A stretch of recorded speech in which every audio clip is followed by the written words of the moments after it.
ಯುದ್ಧ ಶುರು ಆದಾಗ ಅದು ಯುದ್ಧಕಾಂಡ ಬರುತ್ತದೆ. ಒಂದು ಪ್ರಸಂಗ, ಎಲ್ಲ ಹೇಳೋಕ್ಕಾಗಲ್ಲ. ಒಂದು ಪ್ರಸಂಗದಲ್ಲಿ ಇಂದ್ರಜಿತ್ತು ಮಾಯಾಸೀತೆಯನ್ನು ಯುದ್ಧಕ್ಕೆ ಭೂಮಿ ಕರ್ಕೊಂಬರ್ತಾನೆ. ಮಾಯಾಸೀತೆ ಅಂದರೆ ಒಂದು ಹೆಂಗಸಿನ ಸೀತೆ ಥರನೇ ಮಾಡ್ಕೊಂಡು ಕರ್ಕೊಂಬರ್ತಾನೆ. ಮಾಯಾಯುದ್ಧ ಒಂದು ಮಾಯಾವಿವನು ರಥದಲ್ಲಿ ಎದ್ದು ನಿಂತ್ಕೊಂಡ್ಬರ್ತಾನೆ. ಎತ್ತರದಲ್ಲಿ ಸೀತೆಯನ್ನು ಹಿಡ್ಕೊಂಬಂದಂಗೆ ಕಾಣುತ್ತೆ. ಆಂಜನೇಯನಿಗೆ ಗಾಬರಿ, ಅಯ್ಯೋ ಸೀತೆಯನ್ನು ಎತ್ಕೊಂಬಂದ್ಬಿಡ್ತಾನೆ ಇವನು ಅಂತ.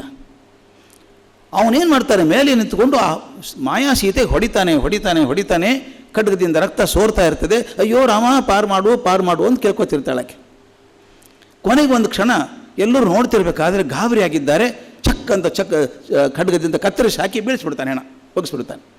ಸತ್ತು ಹೋದ್ಲು ನೀನು ಸೀತೆ, ಇನ್ನೇನು ಯುದ್ಧ ಮಾಡ್ಕೋ, ಎದಕ್ಕೋಸ್ಕರ ಯುದ್ಧ ಮಾಡ್ತೀಯ ನೀನು ಅಂದ್ಬಿಡ್ತಾನೆ.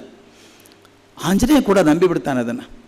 ಓಡಿ ಬಂದು ರಾಮನಿಗೆ ಹೇಳ್ತಾನೆ, ಅಯ್ಯೋ ಇಂದ್ರಜಿತ್ತು ಸೀತೆಯನ್ನು ಕೊಂದು ಹಾಕ್ಬಿಟ್ಟ. ಆ ಮಾತು ಕೇಳಿದ ತಕ್ಷಣ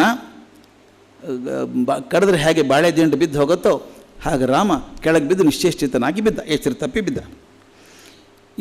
ಬಿದ್ದಾಗಿದೆ. ಆ ಪ್ರಸಂಗ ಯಾಕೆ ಹೇಳಬೇಕು ಅಂದರೆ ನಮ್ಮೆಲ್ಲರ ಜೀವನದಲ್ಲೂ ಕೆಲವು ಘಟನೆಗಳು ಹಾಗೆ ಬರ್ತಾವೆ. ಬಿದ್ದಾಗ ಲಕ್ಷ್ಮಣ ಏನು ಮಾಡ್ತಾನೆ ಅಂತ ಓಡಿ ಬರ್ತಾನೆ ಅಣ್ಣನ ಹತ್ರ. ಓಡಿ ಬಂದು ಅಣ್ಣ ಹೋಗ್ಬಿಟ್ಟ ಅಂತ ಹೆದರಿಕೆ, ನೀರು ಗೊಚ್ತಾನೆ, ಎಲ್ಲ ಮಾಡ್ತಾನೆ, ಅಪ್ಕೋತಾನೆ.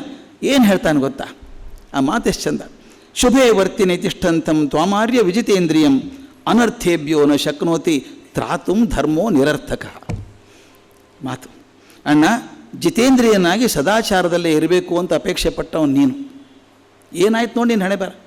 ಧರ್ಮ ನಿನ್ನನ್ನು ಅನರ್ಥಗಳಿಂದ ಪಾರು ಮಾಡಲಿಲ್ಲ, ಅತಿಗೆ ಸತ್ತೋದ್ಲು. ಆದ್ದರಿಂದ ಈ ಧರ್ಮ ಅದಲ್ಲ, ನಿರರ್ಥಕ ಇದು. ಧರ್ಮದ ಹಾದಿಗೆ ಹೋಗಬೇಡ ನೀನು. ಧರ್ಮ ಬಿಡು, ಅವತ್ತೇ ಬಿಡ್ಕೊಂಡಿದ್ದೆ ನಿನಗೆ. ಧರ್ಮ ಬೇಡ, ಧರ್ಮ ಅನ್ಬೇಡ, ಬಲ ಹಿಡ್ಕೊ.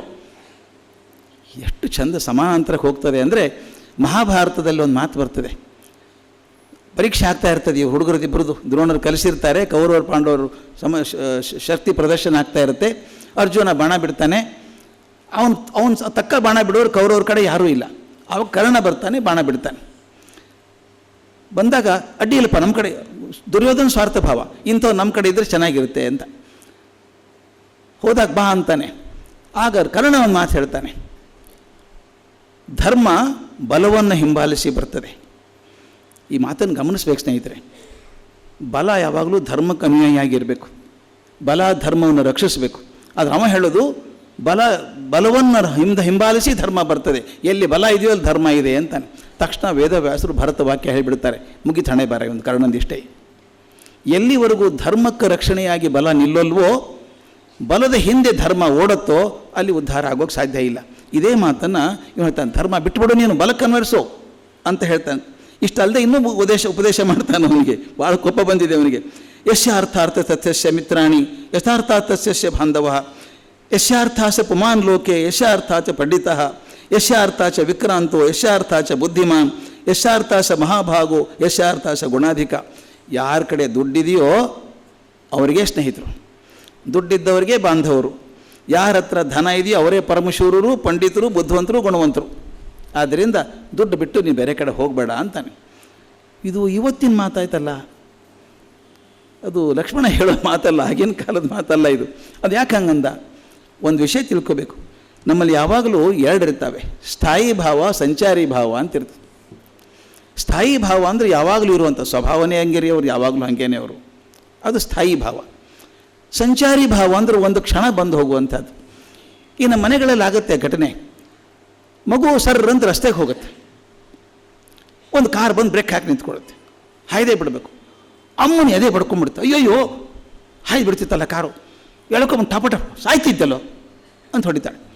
ಸಾಯಬೇಕು ಅಂತಿತ್ತು ಆಕೆ ಮನಸ್ಸಲ್ಲಿ, ಇರಲಿಲ್ಲ. ಆ ಗಾಬರಿಯಲ್ಲಿ, ಆತಂಕದಲ್ಲಿ ಬರುವಂಥ ಮಾತದು. ಅದು ಸಂಚಾರಿ ಭಾವ, ಒಂದು ಕ್ಷಣ ಬರುವಂಥದ್ದು. ಲಕ್ಷ್ಮಣನ ಶಾಶ್ವತ ಭಾವ ಅಲ್ಲ, ಅವನು ಧರ್ಮಿಷ್ಠಾನೇ.